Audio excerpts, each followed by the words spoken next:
नमस्कार, खबरों का पंचनामा में आपका स्वागत है। मैं हूं आपके साथ अंशिका। हम लेकर आए हैं देश दुनिया की 5 बड़ी खबरें, जिनके विश्लेषण के लिए मेरे साथ स्टूडियो में मौजूद हैं कैपिटल टीवी के editor in chief doctor Manish Kumar. Doctor साहब, बहुत बहुत स्वागत। धन्यवाद। सबसे पहले नजर डालते हैं हेडलाइंस पर। भारत ने रचा इतिहास, चांद के साउथ पोल पर विक्रम लैंडर ने की सॉफ्ट लैंडिंग, इसरो समेत पूरे देश में जश्न का माहौल। ब्रिक्स सम्मेलन के दूसरे दिन सुनाई दी मिशन चंद्रयान 3 की गूंज, पीएम मोदी ने भारत को बताया विकास इंजन, तिरंगे को लेकर दिखा प्रधानमंत्री का जबरदस्त सम्मान। भ्रष्टाचार के मामलों में ईडी की ताबड़तोड़ छापेमारी से विपक्ष में हड़कंप, छत्तीसगढ़ में मुख्यमंत्री के ओएसडी और झारखंड में वित्त मंत्री के ठिकानों पर रेड, कांग्रेसियों ने किया विरोध प्रदर्शन। अरविंद केजरीवाल को एक के बाद एक लगे 2 झटके, मोदी डिग्री मानहानि मामले में जल्द सुनवाई की याचिका खारिज, मनीष सिसोदिया की तारीफ पर बुरे फंसे दिल्ली सीएम। दिल्ली में सिख विरोधी दंगा मामले में कोर्ट में सुनवाई, कांग्रेस नेता सज्जन कुमार के खिलाफ तय हुए आरोप, 39 साल बाद हुआ इंसाफ।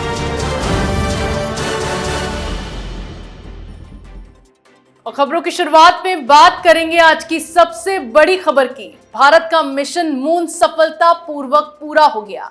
सभी की धड़कनें बढ़ी हुई थी, लेकिन 23 अगस्त शाम 6:04 पर चंद्रयान 3 के विक्रम लैंडर ने रोवर सहित चांद के दामन पर पहला कदम रखा, जिस ऐतिहासिक पल का हर भारतवासी को बेसब्री से इंतजार था।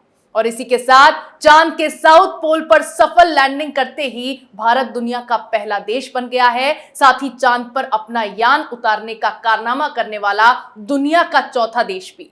इस कमाल के बाद इसरो समेत पूरे देश भर में जीत का जश्न मनाया जा रहा है। लोग सब बहुत बड़ी उपलब्धि भारत ने आज हासिल की। बहुत बड़ी उपलब्धि है। ये ऐसी उपलब्धि है जो अमेरिका, चीन, रूस कोई नहीं कर सका जी। हिंदुस्तान ने किया। पिछली बार मिशन कामयाब नहीं हो सका और इस बार हमने इसे कर दिखाया। अब इससे 2 चीजें साबित होती हैं। पहली चीज ये कि हिंदुस्तान के जो साइंटिस्ट हैं वो दुनिया में किसी से पीछे नहीं हैं, और दूसरी चीज एज ए नेशन कितना रेजिलिएंट मुल्क बन के हम दुनिया के सामने खड़े हुए कि गलती एक बार हमसे होती है, बार बार गलतियां हम नहीं दोहराते। मून के इस हिस्से में कई सारे मिशंस फेल हुए। मून पे पहले भी और भी एक्सपीडिशंस और इस तरह के मिशंस को अलग अलग देशों ने अंजाम देने की कोशिश की, कोई 3 बार, कोई 4 बार, इस तरह से ये लोग फेल हुए। हमने दूसरी बार में ही पताका लहरा दिया। इसरो के साइंटिस्ट को सलाम है और हिंदुस्तान की जनता को जो आज जश्न मना रहे हैं, जो डिजर्विंग भी है, उनको भी बहुत बहुत बधाई। जी बिल्कुल। चांद पर कदम रखने और तिरंगा फहराने के बाद अब पूरी दुनिया में भारत एक नई पहचान के साथ जाना जाएगा। वहीं 15वें ब्रिक्स शिखर सम्मेलन का आज दूसरा दिन रहा। आज प्रधानमंत्री नरेंद्र मोदी ने दक्षिण अफ्रीका के राष्ट्रपति सिरिल रामफोसा के साथ द्विपक्षीय बैठक की। इसी के साथ भारत के सक्सेसफुल मिशन चंद्रयान 3 की गूंज ब्रिक्स में भी सुनाई थी। कन्वेंशन सेंटर में पीएम मोदी ने ब्रिक्स की अब तक की शानदार यात्रा पर बात की और उपलब्धियां गिनाई। साथ ही ब्रिक्स शिखर सम्मेलन के खुले पूर्ण सत्र को संबोधित किया। इसी बीच पीएम मोदी का तिरंगे के लिए भी जबरदस्त सम्मान देखने को मिला। लोग सब चंद्रयान 3 की गूंज ब्रिक्स में सुनाई दी। किस तरह की तस्वीरें वहां से सामने आई? ब्रिक्स ही क्यों, पूरी दुनिया में ये गूंज सुनाई देगी भाई। वहां पे चीन भी है, ब्राजील भी है, साउथ अफ्रीका भी है, रूस भी है। रशिया ने तो अभी 2 दिन पहले उनका यान जो है वो क्रैश कर गया। वो भी कोशिश कर रहे थे, वो सबसे पहला मिशन साउथ पोल पे लेके जाना चाह रहे थे, सक्सेसफुल नहीं रहे। हम सक्सेसफुल हुए तो इसकी गूंज तो, और हिंदुस्तान की प्रतिष्ठा वो भी ऊंचाइयों को छू रहा है। लेकिन प्रधानमंत्री मोदी गजब के व्यक्ति हैं। आपने तिरंगा के सम्मान का जिक्र किया। वहां स्टेज के ऊपर खड़ा होना था सबको, तो पता नहीं कैसे कैसे लोग हैं वहां पे जिन्होंने मार्क के लिए कि कौन से लीडर कहां खड़े होंगे, मार्किंग के लिए नीचे झंडे को रख दिया गया अलग अलग देशों के। तो प्रधानमंत्री मोदी भी चढ़े, बाकी लोग भी चढ़े, लेकिन प्रधानमंत्री मोदी ने जैसे ही तिरंगा उसे देखा कि वो नीचे पड़ा हुआ है, उसे उठा करके उन्होंने अपनी पॉकेट में रख लिया। ये आसान नहीं है, ये कोई छोटी घटना नहीं है। ये एक चीज बताता है कि प्रधानमंत्री मोदी के दिलो दिमाग में हिंदुस्तान, हिंदुस्तान के झंडे, हिंदुस्तान के प्रतीक चिन्ह के प्रति कितना सम्मान है। साउथ अफ्रीका के भी प्रधानमंत्री वहां पे खड़े थे, उन्होंने उठा करके, कोई आया उठा कर लेके चले गए, लेकिन प्रधानमंत्री मोदी ने बकायदा उसे अपने पॉकेट में रखा, उनसे मांगा भी गया, उन्होंने कहा नहीं। तो ये करिश्माई लीडर का एक जो वाइब वहां से आता है, इस तरह की घटनाओं से प्रधानमंत्री मोदी बार बार अपनी नीयत को, देश के प्रति कमिटमेंट को वो दिखाने में कामयाब होते हैं। जी बिल्कुल, लगातार दूसरे दिन भी कई मुद्दों को लेकर ब्रिक्स में भारत की धमक दिखाई दी। अगली खबर में बात करेंगे ईडी के छापों की। आज छत्तीसगढ़ और झारखंड दोनों जगह ईडी ने ताबड़तोड़ छापेमारी की है। घोटालों के कई मामले में रायपुर में मुख्यमंत्री के राजनीतिक सलाहकार विनोद वर्मा के ठिकाने पर दबिश दी गई। ओएसडी आशीष वर्मा और मनीष बंछोर के घर भी कार्रवाई की गई है।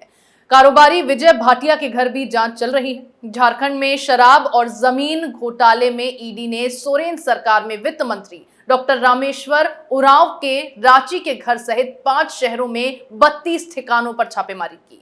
एजेंसी की कार्रवाई पर सियासत गरमाई हुई है और विपक्ष केंद्र सरकार पर लगातार हमलावर है। डॉक्टर साहब, ईडी की ताबड़तोड़ छापेमारी हो रही है और विपक्ष बौखलाया हुआ है। देखिए, 2 चीजें तो हुई है आज। एक, ईडी के चीफ को एक्सटेंशन दिया जा रहा था, ये सारे लोग कोर्ट पहुंच गए थे कि क्यों उसको एक्सटेंशन दिया जा रहा है। तो आज की जो छापेमारी है उससे क्या साबित होता है कि प्रधानमंत्री मोदी जो एक्सटेंशन दे रहे हैं वो जायज़ है, क्योंकि ये व्यक्ति किसी को छोड़ेगा नहीं। चीफ मिनिस्टर के नज़दीकी किसी मिनिस्टर के घर 32 ठिकानों पे आप छापेमारी कर रहे हो, इसके लिए गट्स चाहिए। और क्या हाल है, आप विरोध कर रहे हो। पूरा देश चंद्रयान के ऊपर जश्न मना रहा है, ये छाती पीट रहे हैं, अपने भ्रष्टाचार को छिपाने में लगे हुए हैं। यही फर्क है। ये बात विपक्ष के लोगों को समझ में नहीं आ रहा कि भ्रष्टाचार एक ऐसा नासूर है जिसकी वजह से ये I.N.D.I.A अलायंस जो है उनकी मुश्किलें लगातार बढ़ती चली जाएंगी। जी बिल्कुल, ईडी की ताबड़तोड़ छापेमारी से विपक्ष में हड़कंप मचा हुआ है। अगली खबर में बात करेंगे अरविंद केजरीवाल को लगे दोहरे झटके की। पहला झटका केजरीवाल को मोदी डिग्री मानहानि मामले में लगा है, जिसमें अहमदाबाद की निचली अदालत ने दिल्ली सीएम और संजय सिंह को मानहानि मामले में समन जारी कर कोर्ट में पेश होने के लिए कहा था। इसके खिलाफ याचिका डालते हुए केजरीवाल ने मामले में जल्दी सुनवाई का अनुरोध किया था, जिसे अदालत ने आज खारिज कर दिया है। दूसरी तरफ जेल में रहते हुए पड़पड़गंज से विधायक मनीष सिसोदिया ने कोर्ट से अपने क्षेत्र के विकास और जनता की समस्याओं को हल करने के लिए विधायक निधि से फंड जारी करने की इजाजत मांगी थी, जिसे मंजूरी मिल गई। इस पर केजरीवाल मनीष सिसोदिया की सराहना करते हुए बुरे फंस गए और बीजेपी ने दिल्ली सीएम पर जमकर हमला बोला। डॉक्टर साहब, एक तरफ तो मोदी डिग्री मानहानि मामले में झटका लग गया और दूसरी तरफ किस तरह से मनीष सिसोदिया की सराहना पर वो फंस गए। देखिए, होता क्या है, रंगा सियार जो होता है बारिश के मौसम में वो बेनकाब हो जाता है। भाई डिग्री डिग्री डिग्री कर रहे थे, लीजिए, कहीं से कोई राहत नहीं मिल रही है और इन लोगों को पनिशमेंट मिलेगा इस केस में, क्योंकि ये तमाम डिग्रियां, चाहे वो डीयू की हो या फिर गुजरात की हो, प्रधानमंत्री मोदी की, वो जेन्युइन है। आप मुद्दा उठा रहे थे, कोई बता रहा था कि कोई डिग्री दिवस मनाने चले थे कि भाई पढ़ा लिखा होना चाहिए। भाई मुख्यमंत्री तुम्हारा पंजाब का पढ़ा लिखा है और जिसकी तारीफ करते तुम थकते नहीं हो, उसके पास कोई डिग्री है क्या? He is not even a graduate. Manish Sisodia, Bhagwant Mann और जब इसने ये डिग्री की कहानी शुरू की, अब तो नहीं करता है। क्यों नहीं करता है? क्योंकि उसके तमाम पंजाब हो या फिर दिल्ली हो, कितने विधायक डिग्री होल्डर्स हैं, कितने 12th पास हैं, कोई कॉलेज पास नहीं किया, इसकी संख्या बहुमत में है। तो एजेंडा फेल हो गया और उधर फंस भी गए। और मनीष सिसोदिया की तारीफ करना केजरीवाल की मजबूरी है। वो जेल में है, साथ ही साथ केजरीवाल के तमाम कच्चे चिट्ठे का वो राजदार भी है। जब उसको लगेगा कि वो बुरी तरीके से फंस चुका, केजरीवाल ने उसे फंसा दिया, अगर मनीष सिसोदिया को ये लगा और अगर इसने अपनी जुबान खोल दी, केजरीवाल की सारी राजनीति और ये सारा दम, अहंकार, ये सब एक झटके में नष्ट हो जाएगा। जी बिल्कुल, केजरीवाल को लगे इस दोहरे झटके से आम आदमी पार्टी की बोलती बंद हो गई है। आज की आखिरी खबर में बात करेंगे दिल्ली में राउज एवेन्यू कोर्ट के फैसले की। दिल्ली में आज राउज एवेन्यू कोर्ट में 1984 सिख दंगों के मामले में सुनवाई हुई। कोर्ट ने 1984 में हुए सिख विरोधी दंगों के दौरान जनकपुरी और विकासपुरी में सिखों की हत्या के मामले में आरोपी सज्जन कुमार के खिलाफ आरोप तय कर दिए हैं। कांग्रेस नेता सज्जन कुमार के खिलाफ गुलाब बाग, नवादा में दंगा फसाद, लूटपाट, हत्या की कोशिश, आगजनी के लिए दंगाइयों को उकसाने के आरोप तय किए। वहीं सोहन सिंह और अवतार सिंह की हत्या के आरोप से कुमार को आरोप मुक्त कर दिया गया है। डॉक्टर साहब, किस तरह अब कांग्रेस की मुश्किलें बढ़ेंगी? मोहब्बत की दुकान, भैया आप देखिए, तो नैरेटिव का खेल है ना। मोहब्बत की दुकान खोलने चले राहुल गांधी और मालूम चल रहा है कि पूरा हेट ब्रिगेड जो है वो हर जगह घुसा हुआ है। मोहब्बत की दुकान खोलने चले वो भारत जोड़ो यात्रा से और उसकी कोऑर्डिनेशन कमेटी में जगदीश टाइटलर का नाम। तो ये कैसे चलेगा? लेकिन फिर भी ये कहना पड़ेगा, एक कहावत है, justice delayed is justice denied. मतलब अगर न्याय में विलंब है तो वो न्याय नहीं कहलाता।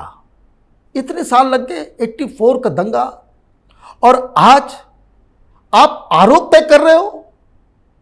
कहां है चीफ जस्टिस? कहां है सुप्रीम कोर्ट? कहां है हाई कोर्ट? जिन लोगों के परिवार के सदस्य मारे गए उस दंगे में, जो उस वक्त बच्चे होंगे अब बूढ़े हो गए, इस न्याय का लेके क्या करेंगे ये लोग? तो ऑब्वियस सी बात है, ये तो पता करना पड़ेगा और जजेस को ये बात अपने जजमेंट में डालना होगा, किस तरह के शख्स अब तक बचते क्यों रहे। ये टाइटलर हो, ये सज्जन कुमार हो, ये राजीव गांधी के काफी करीबी लीडर्स में से थे। राहुल गांधी के पिता बकायदा उन्होंने इनको प्रोटेक्शन दिया और इसलिए आज तक इनके ऊपर कोई कार्रवाई नहीं हुई, फैसला नहीं आया। तो न्याय की शुरुआत तो हुई है, लेकिन मेरे हिसाब से ये कोई न्याय नहीं है, बहुत समय बीत गया है। जी बिल्कुल, सज्जन कुमार फिलहाल इस मामले में जमानत पर हैं और अब कोर्ट में मामले की अगली सुनवाई 21 सितंबर को होनी है। देश दुनिया की तमाम बड़ी खबरों पर हमारे साथ आपके विश्लेषण के लिए बहुत बहुत धन्यवाद। खबरों का पंचनामा में मेरे साथ आज इतना ही। अगर आपको हमारा ये वीडियो पसंद आया हो तो इसे लाइक करें, शेयर करें, कमेंट करें, साथ ही हमारे चैनल को सब्सक्राइब करना ना भूलें।